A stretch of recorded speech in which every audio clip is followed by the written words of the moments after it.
देश भर में लोकसभा चुनाव की तैयारी शुरू हो गई है। इसको देखते हुए बीजेपी ने पूरे देश भर में 146 लोकसभा के क्लस्टर बनाए हैं। हरियाणा में 10 लोकसभा सीट पर क्लस्टर बनाए हैं, जिसमें 3 प्रभारी नियुक्त किए गए हैं। गुरुग्राम से पूर्व कैबिनेट मंत्री राव नरबीर सिंह को एक क्लस्टर की जिम्मेदारी दी है, जिसमें 3 लोकसभा सीट है। हिसार, रोहतक और सिरसा लोकसभा सीटों पर राव नरबीर सिंह को प्रभारी बनाया गया है। सर, एक संगठन के तौर पर एक नई जिम्मेदारी होती है, किस तरह से देखते हैं और किस तरह से आगे? नहीं, भारतीय जनता पार्टी ने 2024 के चुनाव के लिए पूरे देश में 146 क्लस्टर बनाए। किसी क्लस्टर में 2 लोकसभा, किसी में 4, किसी में 5, वरना 3 के ज़्यादा बनाए हैं। तो हरियाणा में 3 क्लस्टर बनाए हैं, एक 3 के और एक 4 का। तो मुझे रोहतक, हिसार और सिरसा पार्लियामेंट का क्लस्टर के प्रभारी के तौर पर नियुक्त किया है। 2024 का चुनाव आम जनता भारतीय जनता पार्टी को तीसरी बार इस देश में सत्तारूढ़ देखना चाहती है।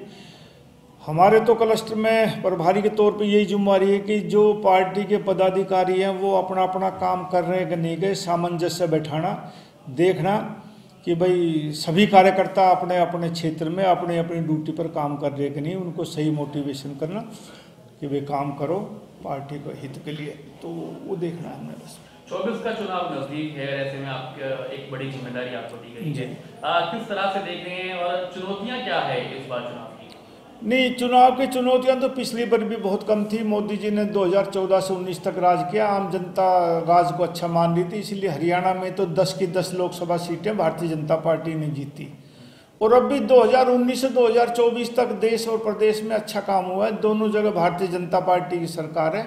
हरियाणा में समझौते की सरकार है, 2 पार्टियों की सरकार है, लेकिन देश का आम मतदाता ये मानता है कि नरेंद्र मोदी जी के नेतृत्व में देश ने आर्थिक तौर पर, राजनीतिक तौर पर तरक्की की है। दुनिया में, विश्व में भारत का नाम हुआ है।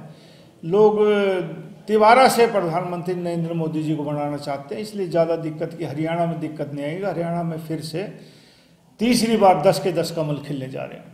विधानसभा चुनाव भी नजदीक हैं, आप भी एक्टिव मोड पर हैं और धरातल पर लगातार जनता से जुड़ने का काम आप कर रहे हैं। विधानसभा चुनाव में किस तरह से देख रहे हैं, क्योंकि आपने कहा गठबंधन की सरकार है, गठबंधन को लेकर भी कई तरह की संभावना जो है वो जताई जा रही है। अभी विधानसभा के चुनाव की कोई चर्चाएं नहीं है। विधानसभा का चुनाव अपने समय पर होगा, 10 महीने अभी बाकी हैं।